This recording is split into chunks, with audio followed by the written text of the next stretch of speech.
time for the main events.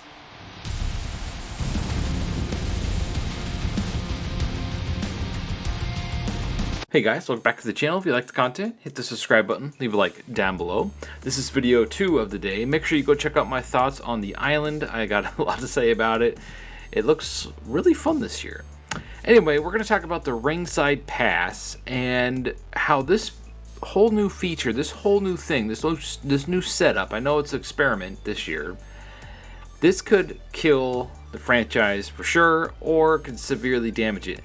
I did a poll on the channel and I asked, have you pre-ordered the game yet? And it was mostly a big fat no. And I'm guessing it's because they were waiting to see how the Ringside Pass was going to work.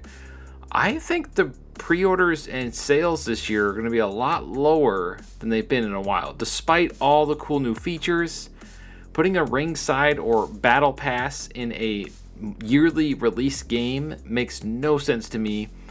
Now, if they approached it a different way and had it as like a store, like the SmackDown Mall, like they did back in the old games, that would be fine. But it's a Battle Pass. And if you've been around Battle Passes, everything that comes with the Battle Pass is pretty much in here.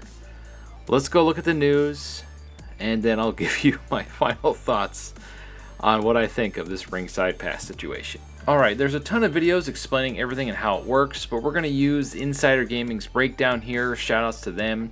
It says, new details have been revealed about WWE 2K26's Ringside Pass. WWE 2K26 has revamped the DLC process with a new Ringside Pass system. This is more akin to the Battle Pass in Fortnite than to the old WWE DLC model, which I explained in one of my videos. Ringside Pass Season 1 will go live on March 6, when the game hits early access. Players can purchase the premium track of the Ringside Pass via a premium pass. But they will still need to grind, this is the part that annoys the living hell out of me, through and play the game to attain the unlockables instead of having the ability to unlock everything outright.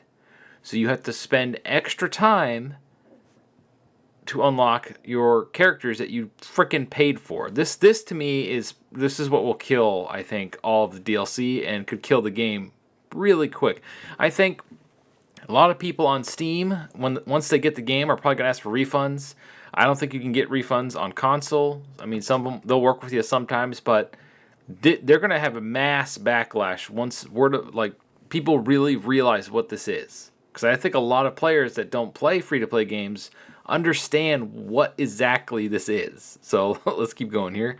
It says, as was the cash in the past when players purchased premium editions of the game. WWE 2K26 Ringside Pass tier skips. Now here's another crazy thing that blew my mind when I read this.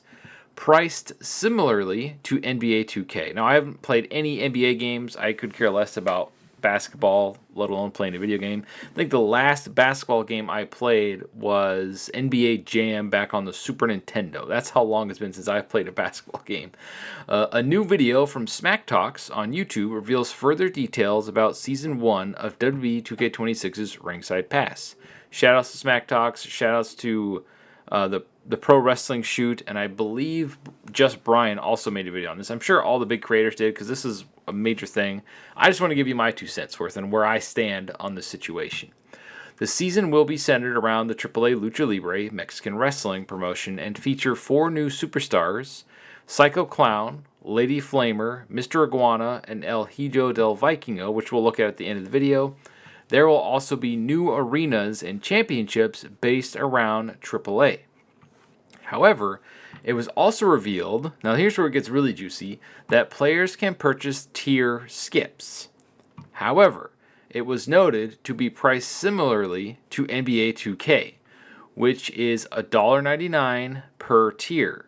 Therefore, it would cost nearly $80, $77.61 US, to skip all premium tier options in Season 1.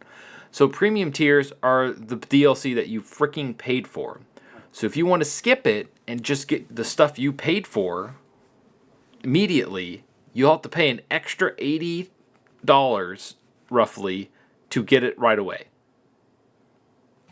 This right here is going to kill the DLC, in my opinion. Oh, you can go play it normally, like you're supposed to, or if you just want to get through it right away, you can spend $80 extra on top of a $150 game to skip the tiers.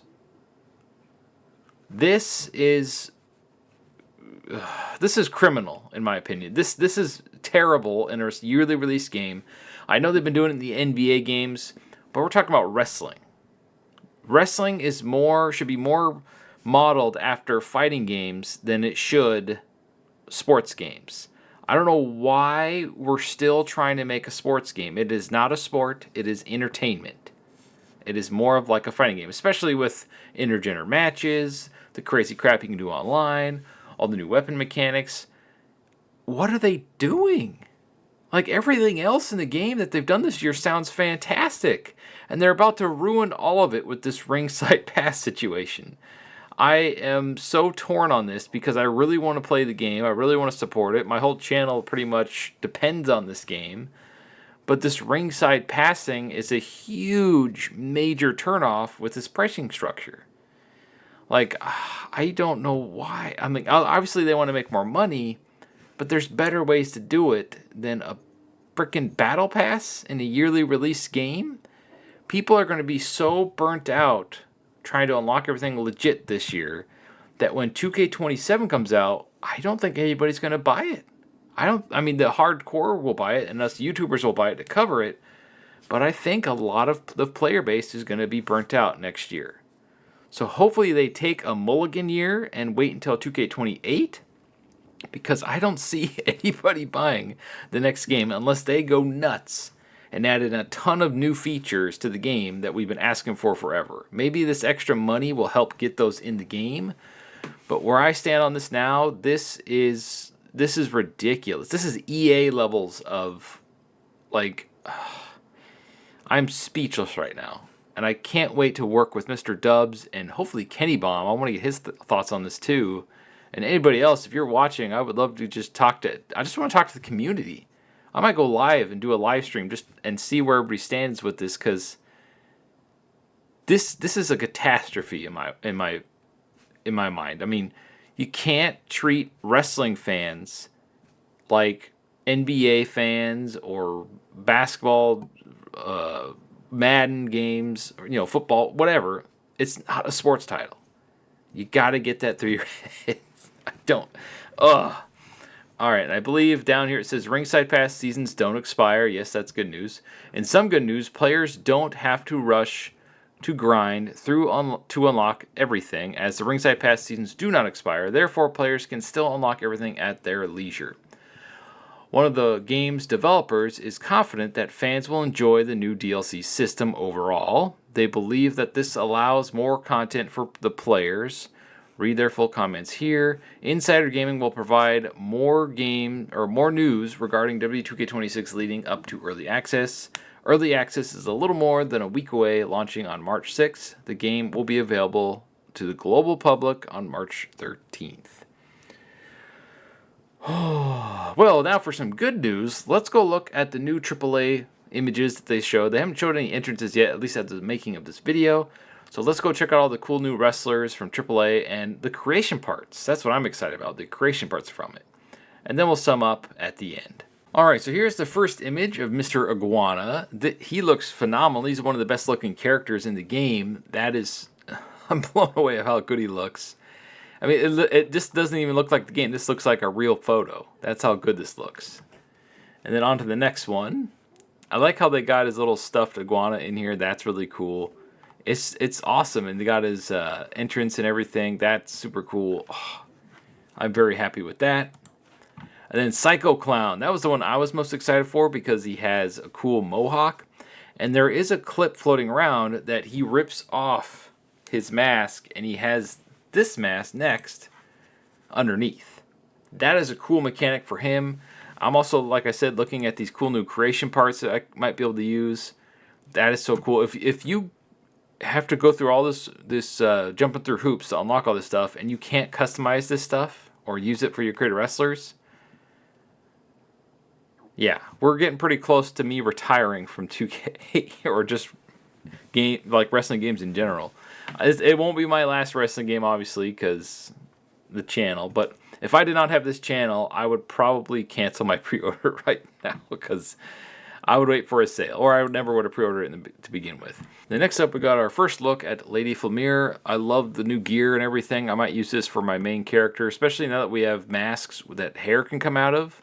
This will be really cool to use. Hopefully you can put like paint and customize on it, because I would like to put my character's mask on it. That would be super cool.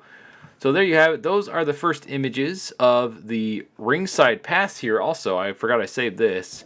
So here's the tier skips. Here's what it looks like. And I know you've probably watched 20 videos on this already. Shout outs to the Pro Wrestling Shoot, Just Brian, probably Assemble. I haven't seen his video go up yet. And if we look up here, let me move my head. It shows you the amount you need to go to each tier. So you need about 800 RXP. And the Pro Wrestling Shoot said that for normal matches, you get about, I want to say, he said 80 or 120. It depends on the match type and what mode you're in. Like for exhibition mode, I believe he said 80. Make sure you go check out his video for full details. And then for modes like Showcase, My Rise, the Island, it sounds like you get 120 per match. So it's not an insane amount of grind, but the fact that they're locking your premium DLC to this pass is ridiculous. One thing that I hope they do is, instead of breaking it up throughout this pass here, I mean, you have to get all the way to tier 20 right here to get Mr. Iguana. That's insane to me. I think that they should make it to where it's literally like the first ones. So when they do these premium passes, the characters, the wrestlers themselves, should be the first 5 spots. Boom, boom, boom, you get your characters, you're good to go. And then anything extra, like the cards and everything, should be later. Or heck, locking paid content to this at all is ridiculous to me. Like, I mean, you still have it, but you have to grind to get it. That's crazy to me. Anyway, so what do you make of all this? How do you feel about this? Until I get the game in my hands and I see how long it takes to get stuff, like in each mode and matches, because you don't get any points for creating wrestlers, and that's all I care about doing. So I'm going to be forced to actually play the game in order to unlock any of these cool new creation parts from AAA. Obviously, I'm going to play the modes and stuff like that. I want to do that. It's just, there should be some sort of reward for creating wrestlers too. I think that'd be really nice.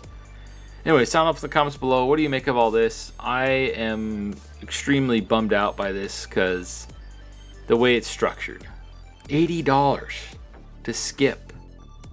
Like, I don't. Oh, now I'm worried for the franchise's future. But like I said, this is going to be a test year. They're going to see all the negative feedback. I don't think there's going to be a lot of positive, because locking out things that people paid for to a battle pass, you have to earn the stuff you paid for. That just blows my mind. That just blows my mind. Thanks for watching, and stay frosty.